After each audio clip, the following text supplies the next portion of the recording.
American ഡോളറിനെ ആരാണ് കൊല്ലുന്നത്? ഇന്ത്യയും ചൈനയും അടക്കമുള്ള രാജ്യങ്ങളുടെ യഥാർത്ഥ ലക്ഷ്യമെന്താണ്? സാധാരണ രീതിയിൽ ഒരു രാജ്യം സ്വന്തം രാജ്യത്തേക്ക് ധാരാളം കറൻസികൾ അച്ചടിച്ചിറക്കുകയാണെങ്കിൽ ആ രാജ്യത്തിന്റെ സാമ്പത്തിക സ്ഥിതി തകരുന്നതാണ്, ഹൈപ്പർ ഇൻഫ്ലേഷൻ വരുന്നതാണ്. നമുക്കറിയാം, സിംബാബ്വേയിലും വെനസ്വേലയിലുമെല്ലാം ഇതേ കാര്യമാണ് സംഭവിച്ചത്. എന്നാൽ ഓരോ തവണ അമേരിക്ക കൂടുതൽ നോട്ട് അച്ചടിച്ചിറക്കുമ്പോഴും അമേരിക്കൻ സാമ്പത്തിക വ്യവസ്ഥയ്ക്ക് യാതൊന്നും സംഭവിക്കുന്നില്ല. മറിച്ച് ഇന്ത്യ അടക്കമുള്ള മറ്റ് രാജ്യങ്ങളിലാണ് അതിന്റെ ദൂഷ്യഫലങ്ങൾ ഉണ്ടാവുന്നത്. എന്തുകൊണ്ടാണ് ഇങ്ങനെ സംഭവിക്കുന്നത്? നമസ്കാരം, എൻ്റെ പേര് അനുരാഗ്. ഞാൻ ഇന്ന് നിങ്ങളോട് പറയാൻ പോകുന്നത് പ്രധാനമായിട്ടും 3 കാര്യങ്ങളാണ്. ഡോളർ എങ്ങനെയാണ് നാണയങ്ങളുടെ രാജാവായി മാറിയത്? രണ്ടാമത്തെ കാര്യം, ഡോളർ സുപ്രീമസി എങ്ങനെയാണ് അമേരിക്ക ദുരുപയോഗം ചെയ്യുന്നത്? മൂന്നാമത്തേതും ഏറ്റവും പ്രധാനപ്പെട്ടതുമായിട്ടുള്ള കാര്യം, എന്താണ് ഡീ ഡോളറൈസേഷൻ? ലോകത്തിപ്പോൾ എന്താണ് സംഭവിക്കുന്നത്? ഈ വീഡിയോ മനസ്സിലാവുന്നത് പോലെ ചിട്ടപ്പെടുത്താൻ കുറച്ചധികം സമയം എടുത്തിട്ടുണ്ട്. ഇനി ഈ വീഡിയോ എഡിറ്റ് ചെയ്യണമെങ്കിൽ ഏതാണ്ട് 8 മണിക്കൂറെങ്കിലും എടുക്കുന്നതാണ്. ഞാൻ നിങ്ങളോട് തിരിച്ചു ചോദിക്കുന്നത് ഒരു ലൈക്കും ഒരു സബ്സ്ക്രിപ്ഷനും മാത്രമാണ്. പറ്റുന്നവരെല്ലാം ആ കാര്യങ്ങളൊന്ന് ശ്രദ്ധിക്കുക. നമുക്ക് നേരെ വീഡിയോയിലേക്ക് പോവാം. അമേരിക്കൻ കറൻസിയായ US ഡോളർ ഒരു ഗ്ലോബൽ റിസർവ് കറൻസിയാണ്. എന്താണ് ഈ സാധനം? അന്താരാഷ്ട്ര വാണിജ്യ വിനിമയങ്ങൾക്ക് ഉപയോഗിക്കാൻ പ്രധാനപ്പെട്ട രാജ്യങ്ങളൊന്നും എതിർപ്പ് കാണിക്കാത്ത, ശക്തവും സുരക്ഷിതവുമെന്ന് ബഹുഭൂരിപക്ഷം രാജ്യങ്ങളും കരുതുന്ന കറൻസിയാണ് ഗ്ലോബൽ റിസർവ് കറൻസി. അതായത് അന്താരാഷ്ട്ര മാർക്കറ്റിൽ നിന്ന് എണ്ണ മേടിക്കുകയാണെങ്കിൽ, ക്രൂഡ് ഓയിൽ മേടിക്കുകയാണെങ്കിൽ US ഡോളർ കൊടുത്താൽ ബഹുഭൂരിപക്ഷം രാജ്യങ്ങളെല്ലാം അത് അക്സെപ്റ്റ് ചെയ്യുന്നതാണ്. അതുമാത്രമല്ല, ലോക രാജ്യങ്ങളുടെ കണക്ക് നോക്കിക്കഴിഞ്ഞാൽ ഓരോ രാജ്യങ്ങളും റിസർവ് ആയിട്ട് കറൻസികൾ വെക്കാറുണ്ട്. നോട്ട് അച്ചടിച്ചിറക്കുന്ന സമയത്ത് പ്രധാനമായിട്ട് സ്വർണ്ണമാണ് വെക്കുക, മറ്റ് രാജ്യങ്ങളുടെ കറൻസികളും വെക്കാറുണ്ട്. ഇത്തരത്തിൽ നോക്കിയാൽ ലോക രാജ്യങ്ങളിൽ റിസർവ് ആയിട്ട് വെച്ചിട്ടുള്ള 60% കറൻസിയും US ഡോളർ തന്നെയാണ്. അത്രത്തോളം ശക്തവും സുരക്ഷിതവുമാണ് US ഡോളർ എന്ന് പല രാജ്യങ്ങളും ഇപ്പോഴും കണക്കാക്കുന്നു. ഇതേ കാരണങ്ങൾ കൊണ്ട് തന്നെ US ഡോളർ ഇപ്പോഴും അറിയപ്പെടുന്നത് കിങ് ഓഫ് കറൻസീസ് എന്നാണ്, അല്ലെങ്കിൽ നാണയങ്ങളുടെ രാജാവ് എന്നാണ്. എന്നാൽ ഈ ഒരു പ്രിവിലേജ് ഇല്ലേ, അത് അമേരിക്കയ്ക്ക് വളരെ പെട്ടെന്ന് കിട്ടിയൊരു സാധനമല്ല. നമുക്കറിയാം, 1ാം ലോക മഹായുദ്ധം 1914 മുതൽ 1918 വരെ നടന്നിരുന്നു. ആ സമയത്ത് കുറേ അധികം രാജ്യങ്ങൾക്ക് തന്നെ ആയുധങ്ങളുടെ ആവശ്യം ഉണ്ടായിരുന്നു. അമേരിക്കക്കാർ ധാരാളം ആയുധം ഉണ്ടാക്കി ഇന്നത്തെ പോലെ തന്നെ അന്നും കയറ്റുമതി ചെയ്തിരുന്നു. എന്നാൽ അവർ തിരിച്ച് പണം മേടിക്കാതെ സ്വർണ്ണമായിരുന്നു ആ കാലഘട്ടത്തിൽ മേടിച്ചിരുന്നത്. മറ്റ് രാജ്യങ്ങൾ ആയുധം വേണ്ടപ്പോൾ അമേരിക്കയുടെ അടുത്ത് നിന്ന് സ്വർണം കൊടുക്കുന്നു, ആയുധങ്ങൾ മേടിക്കുന്നു. സ്വർണത്തിലൂടെ ഇങ്ങനെ ട്രേഡ് നടത്തിയത് കൊണ്ട് അമേരിക്കയുടെ പക്കൽ ധാരാളം സ്വർണ്ണെത്തുകയാണ്. കാലങ്ങൾ കഴിഞ്ഞു പോകുന്നു, 2ാം ലോക മഹായുദ്ധം വരികയാണ്. ഈ സമയത്തും അമേരിക്ക ആയുധ കച്ചവടം നടത്തുന്നുണ്ട്. ഈ സമയത്തും മറ്റ് രാജ്യങ്ങളിൽ നിന്ന് അമേരിക്ക സ്വർണം മേടിക്കുന്നു, പകരം ആയുധങ്ങൾ കൊടുക്കുന്നു. 2ാം ലോക മഹായുദ്ധത്തിന്റെ കുറച്ച് കഴിഞ്ഞ സമയത്ത് തന്നെ അമേരിക്കയും യുദ്ധത്തിലേക്ക് പ്രവേശിക്കുന്നുണ്ട്. ഇത്തരത്തിൽ യുദ്ധത്തിലേക്ക് പ്രവേശിച്ചു എന്ന് മാത്രമല്ല, ഹിരോഷിമയിലും നാഗാസാക്കിയിലും അനുഭവം വിട്ട് അമേരിക്കൻ സുപ്രീമസി എന്താണെന്ന് ലോകത്തിന് വിളിച്ചോതുകയും ചെയ്യുന്നു. യുദ്ധത്തിൽ അമേരിക്ക അടക്കമുള്ള രാജ്യങ്ങൾ വിജയിക്കുകയും ചെയ്യാണ്. ഇത്രയും ആയപ്പോഴേക്കും അമേരിക്കയുടെ പക്കൽ 60% സ്വർണ്ണം എത്തുകയാണ്. ഗോൾഡ് റിസർവിന്റെ 60% അമേരിക്കയിൽ എത്തുന്നു. അമേരിക്കയുടെ കയ്യിൽ സ്വർണം കൂടുക എന്ന് പറഞ്ഞു കഴിഞ്ഞാൽ മറ്റ് രാജ്യങ്ങളുടെ കയ്യിൽ സ്വർണം കുറയുക എന്നൊരർത്ഥം കൂടെ ഉണ്ട്. അതുകൊണ്ട് തന്നെ അവർക്ക് നോട്ടച്ചടിക്കാൻ മറ്റു മാർഗങ്ങളൊന്നുമില്ല. ഒരു കറൻസി സ്ട്രോങ് ആവണമെങ്കിൽ അതിനെ ബാക്ക് ചെയ്ത് ഗോൾഡ് ഉണ്ടാവണം എന്നതാണ് ഇപ്പോഴും നമ്മൾ കണക്കാക്കുന്ന ഒരു കാര്യം. ഇങ്ങനെ നോട്ട് അച്ചടിച്ചിറക്കേണ്ടിയിരുന്ന മറ്റ് രാജ്യങ്ങൾ നോക്കുന്ന സമയത്ത് ഒരു കാര്യം കാണാൻ കഴിഞ്ഞു. അമേരിക്കയുടെ കയ്യിൽ ധാരാളം സ്വർണ്ണമുണ്ട്. അമേരിക്ക ഒരു സൂപ്പർ പവറാണ്, നല്ലൊരു ഗവൺമെന്റ് ഉണ്ട്. അമേരിക്കയെ തോൽപ്പിക്കാൻ ആർക്കും തന്നെ സാധിക്കുന്നതല്ല. അതുകൊണ്ട് അമേരിക്കൻ കറൻസി പെട്ടെന്നൊന്നും തകരില്ല. ഇതേ കാരണം കൊണ്ട് തന്നെ US കറൻസിയിൽ പെഗ് ചെയ്ത് 44ഓളം രാജ്യങ്ങൾ അവരുടെ കറൻസി അച്ചടിക്കാൻ ആരംഭിക്കുകയാണ്. 44 രാജ്യങ്ങൾ കൂടെ അമേരിക്കയുടെ ഒരു സുപ്രീമസി അംഗീകരിച്ച ഒരു സമയമായതുകൊണ്ട് പിന്നീട് ഒരു കീഴ്വഴക്കം പോലെ ഇത് നടക്കുകയാണ്. ലോക മാർക്കറ്റിൽ ട്രേഡ് നടക്കുന്ന സമയത്ത് US ഡോളർ അക്സെപ്റ്റ് ചെയ്യാൻ വേണ്ടി പ്രധാന വ്യാപാരികളും രാജ്യങ്ങളും എല്ലാം തയ്യാറാവുകയാണ്. അതിന്റെ കാരണം മുകളിൽ പറഞ്ഞത് തന്നെയാണ്. നല്ല രീതിയിൽ സ്വർണത്തിന്റെ നിക്ഷേപമുള്ള ഒരു രാജ്യമാണ് അമേരിക്ക. സ്വർണം ബാക്ക് ചെയ്തിട്ടുള്ള കറൻസിയാണ് US ഡോളർ എന്ന് പറയുന്നത്. അമേരിക്കയിലെ ഗവൺമെന്റ് ശക്തവും സുദൃഢവുമാണ്. അവർക്ക് നല്ല ടെക്നോളജി ഉണ്ട്. ആ രാജ്യത്തെ പെട്ടെന്ന് മറ്റൊരു രാജ്യത്തിന് ആക്രമിച്ച് കീഴ്പ്പെടുത്താനോ അവരുടെ സാമ്പത്തിക വ്യവസ്ഥയെ തകർക്കാനോ US ഡോളറിനെ ഇല്ലാതാക്കാനോ സാധിക്കുന്നതല്ല. അതുകൊണ്ട് ഈ ഒരു നാണയം അക്സെപ്റ്റ് ചെയ്യുന്നതിലൂടെ ചരക്ക് കൊടുത്തു കഴിഞ്ഞാൽ അവർക്ക് നഷ്ടമുണ്ടാവാനുള്ള സാധ്യത വളരെ കുറവ് തന്നെയാണ്. ഈ ഒരു കീഴ്വഴക്കം പിന്നീട് അങ്ങോട്ട് നടക്കുകയാണ്. അമേരിക്കൻ ഡോളറിൽ ലോകം ട്രേഡ് ചെയ്യാൻ ആരംഭിക്കുന്നു. എന്നാൽ ഡോളറിന് ലോകവ്യാപകമായി ലഭിച്ചുകൊണ്ടിരുന്ന ഈ ഒരു പിന്തുണ പലപ്പോഴും അമേരിക്ക ദുരുപയോഗം ചെയ്തിട്ടുണ്ട്. അമേരിക്ക പലപ്പോഴും അനിയന്ത്രിതമായി തന്നെ നോട്ടുകൾ അച്ചടിച്ചിറക്കിയിട്ടുണ്ട്. എന്നാൽ ആ രാജ്യത്ത് വലിയ രീതിയിലുള്ള ഇൻഫ്ലേഷനോ വിലവർധനവോ ഒന്നും തന്നെ ഉണ്ടായിട്ടില്ല. അതേസമയം ഇന്ത്യ അടക്കമുള്ള മറ്റ് രാജ്യങ്ങളിൽ ഇതിന്റെ ദൂഷ്യഫലങ്ങൾ ധാരാളമായി അനുഭവപ്പെടുന്നുണ്ട്. എന്തായിരിക്കും ഇതിന്റെ യഥാർത്ഥ കാരണം? നമ്മൾ ശ്രദ്ധിക്കേണ്ട വേറൊരു കാര്യമുണ്ട്. ഇൻഫ്ലേഷനെ ബീറ്റ് ചെയ്യാൻ വേണ്ടിയിട്ട് പലരും സ്റ്റോക്ക് മാർക്കറ്റിൽ കൊണ്ടുപോയിട്ട് പണം ഇടുന്നത് കാണാറുണ്ട്. എന്നാൽ അറിവില്ലാതെ ഇങ്ങനെ നിക്ഷേപം നടത്തി കഴിഞ്ഞാൽ ഇൻഫ്ലേഷനെ ബീറ്റ് ചെയ്യില്ല എന്ന് മാത്രമല്ല, നമ്മുടെ കയ്യിലുള്ള പണം മുഴുവൻ നഷ്ടപ്പെടാനും സാധ്യത ഏറെയാണ്. ഈ ഒരു സാഹചര്യത്തിൽ 30 വർഷത്തിലധികം പാരമ്പര്യവും 50 ലക്ഷത്തിലധികം കസ്റ്റമേഴ്സ് ഉള്ള മോത്തിലാൽ ഒസ്വാളിന്റെ സൗജന്യ ഡിമാറ്റ് അക്കൗണ്ട് നിങ്ങൾക്ക് ഹെൽപ്ഫുൾ ആണ്. ഇവിടെ നിങ്ങളൊരു അക്കൗണ്ട് തുടങ്ങുകയാണെങ്കിൽ നിങ്ങൾക്കൊരു പേഴ്സണൽ ഫിനാൻസ് അഡ്വൈസറെ കിട്ടുന്നതാണ്. പിന്നെ നമ്മൾ എപ്പോഴൊക്കെ ഏതൊക്കെ സ്റ്റോക്ക് വാങ്ങണം, ഏതൊക്കെ വിൽക്കണം, ഇങ്ങനെയുള്ള കാര്യങ്ങളെല്ലാം നമ്മൾ ആവശ്യപ്പെടുന്ന സമയത്ത് നമ്മളെ വിളിച്ച് ഇദ്ദേഹം സംസാരിക്കുന്നതാണ്. അതിലൂടെ ശരിയായ തീരുമാനങ്ങൾ എടുക്കാനുള്ള സാധ്യതയും ഉയരുന്നതാണ്. ഞാൻ ഡിസ്ക്രിപ്ഷൻ ബോക്സിൽ കൊടുത്തിട്ടുള്ള ലിങ്ക് ഉപയോഗിച്ച് ഇപ്പം നിങ്ങളൊരു അക്കൗണ്ട് തുടങ്ങുകയാണെങ്കിൽ നിങ്ങൾക്ക് അക്കൗണ്ട് ഓപ്പണിംഗ് ഫീസ് ഫ്രീ ആണ്. 1 വർഷത്തേക്കുള്ള അക്കൗണ്ട് മെയിൻ്റനൻസ് ഫ്രീ ആണ്. അതുകൂടാതെ ബ്രോക്കറേജ് ആയി പെർ ലോട്ടിന് 20 രൂപ മാത്രമാണുള്ളത്. ഇതൊന്നും കൂടാതെ വെൽക്കം ബാസ്ക്കറ്റിൽ നിങ്ങൾക്ക് AI ബേസ്ഡ് ടൂൾസും ബ്രോക്കറേജ് റിവേഴ്സിൽ കിട്ടുന്നതാണ്. പിന്നെ സ്റ്റോക്ക് മാർക്കറ്റ് നിക്ഷേപങ്ങൾക്ക് ഒരു ഡിമാറ്റ് അക്കൗണ്ട് നിർബന്ധമാണ്. ഇതിന് pan card, Aadhaar card, bank proofs തുടങ്ങിയ രേഖകളാണ് വേണ്ടത്. എന്താണെങ്കിലും ഡിസ്ക്രിപ്ഷൻ ബോക്സിലും കമന്റ് ബോക്സിലും ഞാൻ ലിങ്ക് കൊടുത്തിട്ടുണ്ട്. അവരുടെ പ്ലാറ്റ്ഫോം ഉപയോഗിച്ചോ മൊബൈൽ ആപ്പ് ഉപയോഗിച്ചോ നിങ്ങൾക്ക് ട്രേഡ് ചെയ്യാൻ പറ്റുന്നതാണ്. താല്പര്യമുള്ളവരെല്ലാം ഒന്ന് ട്രൈ ചെയ്ത് നോക്കൂ. ഈ അടുത്ത കാലത്ത് ലോകം കണ്ട ഏറ്റവും വലിയ 2 പ്രതിസന്ധികളായിരുന്നു COVID-19 ഒരു വ്യാപനവും അതുപോലെ റഷ്യ-യുക്രൈൻ യുദ്ധവും.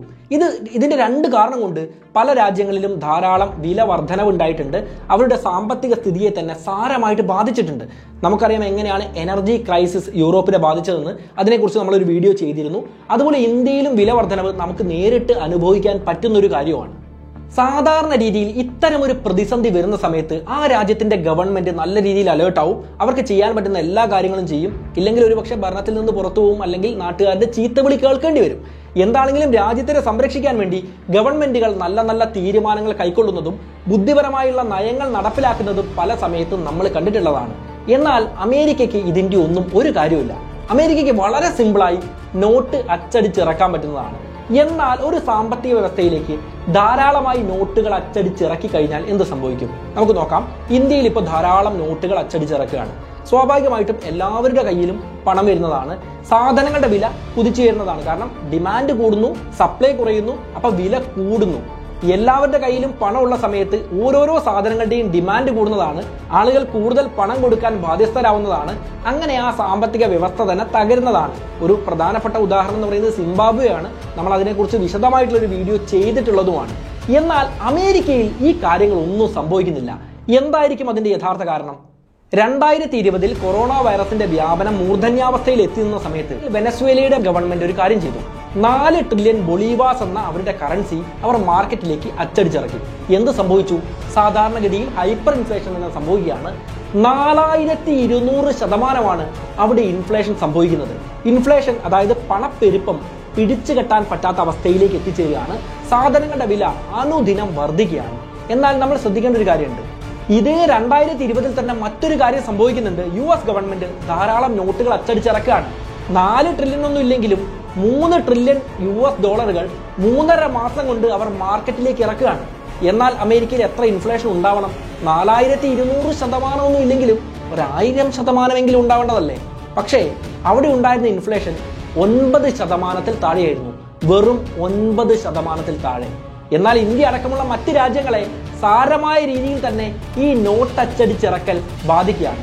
കുറച്ച് കോംപ്ലിക്കേറ്റഡ് ആണെങ്കിലും വളരെ എളുപ്പത്തിൽ പറഞ്ഞുതരാം. അമേരിക്കൻ ഗവൺമെന്റ് ധാരാളം US ഡോളർ അച്ചടിച്ച് മാർക്കറ്റിലേക്ക് ഇറക്കുകയാണ്. സ്വാഭാവികമായിട്ടും ജനങ്ങളുടെ കയ്യിലെല്ലാം US ഡോളർ എത്തുന്നതാണ്. ആ ഡോളറിന്റെ പർച്ചേസിംഗ് പവർ കുറയുന്നു. ആളുകളുടെ കയ്യിൽ കൂടുതലായിട്ട് ഡോളറുകൾ എത്തുന്നു.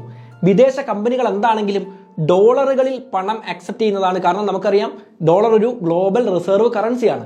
അതുകൊണ്ട് വിദേശത്തുള്ള കമ്പനികൾക്കെല്ലാം അമേരിക്കയിൽ തങ്ങളുടെ ഉൽപ്പന്നങ്ങൾ ഉയർന്ന വിലയിൽ വിറ്റ് കാശാക്കാൻ പറ്റുന്നതാണ്. അവരെല്ലാം ഡോളർ അക്സെപ്റ്റും ചെയ്യുന്നു. അതുകൊണ്ട് തന്നെ കമ്പനികൾ ധാരാളം US ഡോളറുകൾ ലാഭം ഉണ്ടാക്കുന്നു. എന്നാൽ ഈ കമ്പനി ഇതേ ലാഭത്തിൽ ഇവരുടെ ഉൽപ്പന്നങ്ങൾ വില കൂട്ടി മറ്റ് രാജ്യങ്ങളിൽ വിൽക്കുന്നു. ആ സമയത്ത് ധാരാളം പണമുള്ള അമേരിക്കക്കാരൻ വാങ്ങുന്ന അതേ പണത്തിന് സാധാരണ മറ്റ് രാജ്യങ്ങളിലുള്ള ജനങ്ങളും വില കൊടുത്ത് സാധനങ്ങൾ വാങ്ങേണ്ടി വരുന്നതാണ്. അമേരിക്കയ്ക്ക് പണത്തിന് എപ്പോൾ ആവശ്യമുണ്ടെങ്കിലും US ഡോളറിൽ മറ്റ് കമ്പനികൾ പണം അക്സെപ്റ്റ് ചെയ്യുന്നത് കൊണ്ടും ഇനി ഇന്റർനാഷണൽ തലത്തിൽ അമേരിക്ക ലോൺ എടുത്താൽ അത് തിരിച്ചടയ്ക്കാൻ പോലും അമേരിക്കൻ ഡോളറിൽ അക്സെപ്റ്റ് ചെയ്യുന്നത് കൊണ്ട് അവർക്ക് വേണ്ട സമയത്ത് ധാരാളം അവർക്ക് നോട്ട് അച്ചടിച്ച് ഇറക്കാൻ പറ്റുന്നതാണ്. ഇതേ കാര്യം സിംബാബ്വേയുടെ കാര്യത്തിലോ വെനസ്വേലയുടെ കാര്യത്തിലോ അല്ലെങ്കിൽ നമ്മുടെ ഇന്ത്യയുടെ കാര്യത്തിലോ ഒന്ന് ചിന്തിച്ചു നോക്കാം. ധാരാളം നോട്ട് അച്ചടിച്ചിറക്കുന്നു, ജനങ്ങളുടെ കയ്യിൽ ധാരാളം നോട്ടുകൾ വരുന്നു, വിദേശ കമ്പനികൾ അവരുടെ ഉൽപ്പന്നങ്ങൾ അവിടെ വിൽക്കുന്ന സമയത്ത് നമ്മുടെ പണം അവർ മേടിക്കുന്നതല്ല, അല്ലെങ്കിൽ വെനസ്വേലയുടെ ബൊലീവാസ് ഒന്നും അവർ അക്സെപ്റ്റ് ചെയ്യുന്നതല്ല. അതുകൊണ്ട് ധാരാളം നോട്ട് അച്ചടിച്ചിറക്കുന്നത് കൊണ്ട് ഈ രാജ്യങ്ങൾക്കൊന്നും ഒരു ഗുണവുമില്ല. അതേസമയം ഗ്ലോബൽ റിസർവ് കറൻസി എന്ന പ്രിവിലേജ് ഉൾക്കൊള്ളുന്ന $, അല്ലെങ്കിൽ US ബാങ്കുകൾക്ക് ധാരാളം പണം അച്ചടിച്ചിറക്കാനും അവർക്ക് വേണ്ടതുപോലെ ചിലവഴിക്കാനും പറ്റുന്നതാണ്. ഈ കാരണം കൊണ്ട് അമേരിക്കയിൽ സാരമായ പ്രശ്നങ്ങൾ ഉണ്ടാവുന്നില്ല. അതേസമയം ഇന്ത്യയിലും സിംബാബ്വേയിലും വെനസ്വേലയിലും മറ്റ് രാജ്യങ്ങളിലും എല്ലാം തന്നെ അമേരിക്കൻ ഡോളറിനെ ആശ്രയിച്ചുകൊണ്ട് വിനിമയം നടത്തുന്ന മറ്റ് രാജ്യങ്ങളിലെല്ലാം തന്നെ സാമ്പത്തിക പ്രതിസന്ധി ഉണ്ടാവുന്നതാണ്. ഇതേ ഡോളർ സുപ്രീമസി മറ്റ് രാജ്യങ്ങളിലേക്ക് വില വർധനവ് കയറ്റുമതി ചെയ്യുക എന്നതിലുപരി മറ്റൊരു കാര്യത്തിനും അമേരിക്ക ദുരുപയോഗം ചെയ്യുന്നുണ്ട്. ലോകത്തിലെ എല്ലാ പ്രശ്നങ്ങളിലും അനാവശ്യമായി തലയിടുക എന്നത് അമേരിക്കയുടെ ഒരു ശീലമാണ്. ഇങ്ങനെ തലയിടുമ്പോൾ തങ്ങൾക്ക് ഇഷ്ടമില്ലാത്ത നീക്കങ്ങൾ ആരെങ്കിലും നടത്തിയാൽ ഉടനെ അവർക്ക് സാമ്പത്തിക ഉപരോധമാണ്. ഈ ഉപരോധം കൊണ്ട് അവർ ഉദ്ദേശിക്കുന്നത് പ്രധാനമായിട്ടും ഡോളറിന്റെ സപ്ലൈ ആ രാജ്യത്തേക്ക് കുറയ്ക്കുക എന്നുള്ളതാണ്. റഷ്യ യുക്രൈൻ യുദ്ധം വന്ന സമയത്ത് യുക്രൈന്റെ കൂടെ നിന്നു എന്നൊക്കെ പറഞ്ഞ് ഇടയ്ക്ക് വലിഞ്ഞു പോയിട്ടുള്ള അമേരിക്ക റഷ്യയ്ക്ക് ഒരു സാമ്പത്തിക ഉപരോധം കൊടുത്തിരുന്നു.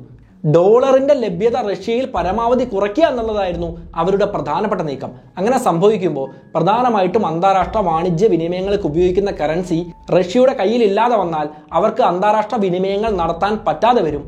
അങ്ങനെ സംഭവിച്ചു കഴിഞ്ഞാൽ ആ രാജ്യത്തിന്റെ സാമ്പത്തിക സ്ഥിതിയെ അത് ബാധിക്കും. ഈ ഉപരോധം നേരിടേണ്ടി വന്നത് റഷ്യ ആയതുകൊണ്ട് അവർ പിടിച്ചു നിന്നു.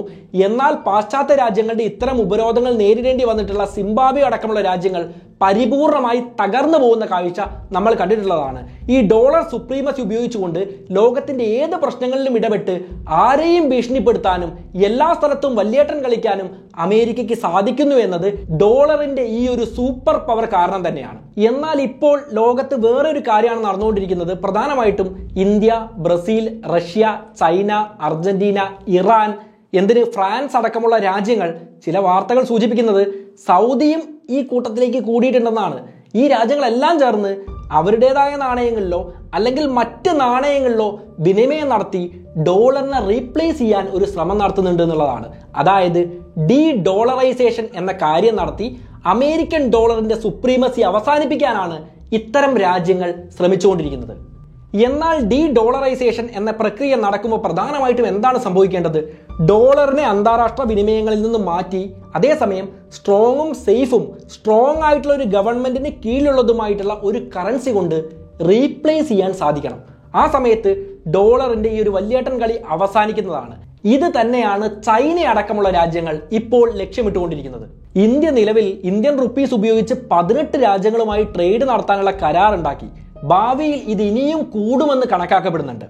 2014 മുതൽ ചൈനയും റഷ്യയും ചൈനീസ് കറൻസിയായ യുവാൻ ഉപയോഗിച്ചാണ് ട്രേഡ് ചെയ്തുകൊണ്ടിരിക്കുന്നത്. ബ്രസീലും അർജന്റീനയും സംയുക്തമായി ചേർന്ന് സർ എന്നൊരു കറൻസി നിർമ്മിക്കാനുള്ള തയ്യാറെടുപ്പ് നടത്തിക്കൊണ്ടിരിക്കുന്നു. റഷ്യയും ഇറാനും ഗോൾഡ് റിസർവായി വെച്ച് ഒരു ക്രിപ്റ്റോ കറൻസി ഉണ്ടാക്കി അതിൽ ട്രേഡ് ചെയ്യാനുള്ള ലക്ഷ്യത്തിലേക്ക് നടന്നെടുക്കുകയാണ്. ചൈനയും ബ്രസീലും ആണെങ്കിൽ ചൈനീസ് കറൻസി ഉപയോഗിച്ച് ട്രേഡിംഗ് ഇതിനോടകം ആരംഭിച്ചു കഴിഞ്ഞിരിക്കുന്നു. ചൈനയുടെ കാര്യം പ്രധാനമായിട്ട് നോക്കുകയാണെങ്കിൽ ഓയിൽ ട്രേഡുകളിൽ ഇനി ചൈനീസ് കറൻസിയായ യുവാൻ ഉപയോഗിച്ച് ട്രേഡിംഗ് നടത്താനുള്ള എല്ലാ കാര്യങ്ങളിലും ചൈന സപ്പോർട്ട് ചെയ്തുകൊണ്ടിരിക്കുകയാണ്. ഈ അടുത്ത് വരുന്ന ചില വാർത്തകളും ഊഹാപോഹങ്ങളും എല്ലാം സൂചിപ്പിക്കുന്നത് സൗദിയും ഈ കൂട്ടത്തിലേക്ക് കൂടിയിട്ടുണ്ട് എന്നതാണ്. അതായത് യുവാൻ, ചൈനീസ് കറൻസിയായ യുവാൻ ഉപയോഗിച്ചുകൊണ്ട് ഇനി ക്രൂഡ് ഓയിൽ വ്യാപാരം നടത്താൻ സൗദി ചിന്തിക്കുന്നുണ്ട് എന്ന തരത്തിൽ ചില വാർത്തകൾ കാണാനിടയാവുന്നുണ്ട്. അതൊന്നും കൂടാതെ ബ്രിക്സ് രാജ്യങ്ങൾ അവരുടെ സ്വന്തമായിട്ടുള്ള ഒരു കറൻസി നിർമ്മിക്കാൻ വേണ്ടി പോവുകയാണ്. ചൈനയും ഇന്ത്യയും അടക്കമുള്ള രാജ്യങ്ങൾ അടങ്ങിയ സംഘടനയാണ് ബ്രിക്സ്. അവർ സ്വന്തമായിട്ടൊരു കറൻസി ഉണ്ടാക്കുന്നു. ഡോളറിനെ മാറ്റി അവർക്കിടയിൽ നടക്കുന്ന ട്രേഡുകളിലും മറ്റ് ട്രേഡുകളിലും ഈ ഒരു കറൻസി ഉപയോഗിക്കാനുള്ള തീരുമാനത്തിലാണ് അവരെത്തിയിരിക്കുന്നത്. പക്ഷേ ഡോളറൈസേഷൻ നടത്തി അവിടെ യുവാനെ പ്രതിഷ്ഠിക്കുന്നത് നല്ലതാണോ എന്ന കാര്യം ചിന്തിച്ചു നോക്കേണ്ടതാണ്. നമുക്ക് ചിന്തിക്കാൻ വകയുള്ള ഒരു കാര്യം തന്നെയാണ്. കാരണം ഇടത് കാലിലെ മന്ത് നേരെ എടുത്ത് വലത് കാലിൽ വെക്കുന്നത് പോലെയല്ലേ അമേരിക്കയെ മാറ്റി അവിടെ ചൈനയെ പ്രതിഷ്ഠിക്കുന്നു. അതുകൊണ്ട് പ്രത്യേകിച്ച് മാറ്റങ്ങളൊന്നും വരാനില്ലല്ലോ. $ഡോളർ ആണെങ്കിൽ ശക്തമായ ജനാധിപത്യപരമായി തിരഞ്ഞെടുക്കുന്ന സുതാര്യമായിട്ടുള്ള ഒരു ഗവൺമെന്റിന്റെ കീഴിലുള്ള കറൻസിയാണ്. ചൈനീസ് ഗവൺമെന്റിന്റെ കറൻസി അങ്ങനെയല്ല എന്ന കാര്യം പ്രത്യേകമായിട്ട് നമ്മൾ ശ്രദ്ധിക്കേണ്ടതാണ്. എന്താണെങ്കിലും ഈ ഡോളറൈസേഷൻ പെട്ടെന്നൊരു ദിവസം സംഭവിക്കുന്ന ഒരു കാര്യമല്ല. ഒരുപക്ഷെ പതിറ്റാണ്ടുകൾ തന്നെ ഇതിനെടുക്കാനൊരു സാധ്യതയുണ്ട്. മറ്റൊരു കാര്യം നമ്മൾ ചിന്തിക്കേണ്ടത് 60% ഉണ്ടായിരുന്ന കറൻസി റിസർവ്, അതായത് മറ്റു രാജ്യങ്ങളുടെ കറൻസി റിസർവായി US$ ഉണ്ടായിരുന്ന സ്ഥാനത്ത് ഇപ്പോൾ 59% മാറ്റാൻ ഈ ഡോളറൈസേഷന് സാധിച്ചിട്ടുണ്ട്. അപ്പോഴും അവിടെ യുവാൻ വരുമോ എന്ന കാര്യം സംശയമാണ്. കാരണം കറൻസി റിസർവായി 2.76% മാത്രമാണ്. ഈ 59%വും 2.76% നമ്മളൊന്ന് താരതമ്യം ചെയ്ത് നോക്കണം.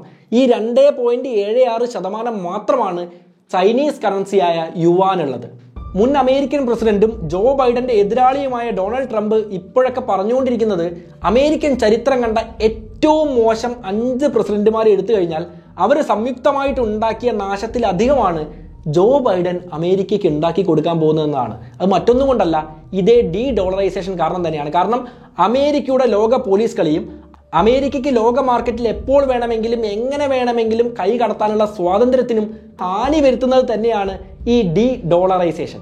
എന്താണെങ്കിലും നമ്മളൊരു കാര്യം മനസ്സിലാക്കണം, ഡോളറിനെ റീപ്ലേസ് ചെയ്ത് മറ്റൊരു കറൻസി വരിക എന്നുള്ളത് പെട്ടെന്ന് നടക്കുന്ന ഒരു കാര്യമല്ല. ഒരു പക്ഷേ സമയമെടുത്തേക്കാം. എങ്കിലും അങ്ങനെ ഒരു കാര്യം നടന്നു കഴിഞ്ഞാൽ അമേരിക്കയ്ക്ക് ചിന്തിക്കാൻ സാധിക്കാത്ത രീതിയിലുള്ള തിരിച്ചടി തന്നെയാണ് അത് ഉണ്ടാക്കുക. കൂടുതൽ വിവരങ്ങൾ പുറത്തു വരുന്ന മുറയ്ക്ക് അതിനെക്കുറിച്ച് നമുക്കിനി പറയാവുന്നതാണ്. കാരണം ബേസിക് ആയിട്ടുള്ള എല്ലാ കാര്യങ്ങളും ഈ വീഡിയോയിലൂടെ നിങ്ങൾ പഠിച്ചു കഴിഞ്ഞിരിക്കുകയാണ്. പിന്നെ നമ്മൾ ഇൻഫ്ലേഷനെ കുറിച്ചൊക്കെയാണ് പറഞ്ഞത്. അത് മാത്രമല്ല, മോത്തിലാൽ ഒസ്വാളിന്റെ സൗജന്യ ഡിമാറ്റ് അക്കൗണ്ട് തുറക്കാൻ വേണ്ട ലിങ്ക് ഞാൻ കമന്റ് ബോക്സിൽ പിൻ ചെയ്ത് വെച്ചിട്ടുണ്ട്. നല്ലൊരു ഓഫറാണ് വന്നിട്ടുള്ളത്. പറ്റുന്നവരെല്ലാം വളരെ പെട്ടെന്ന് ഒന്ന് ട്രൈ ചെയ്ത് നോക്കൂ. നമുക്ക് എന്തായാലും മറ്റൊരു നല്ല വിഷയവുമായിട്ട് വീണ്ടും കണ്ടുമുട്ടാം. It's me Anurag, signing off.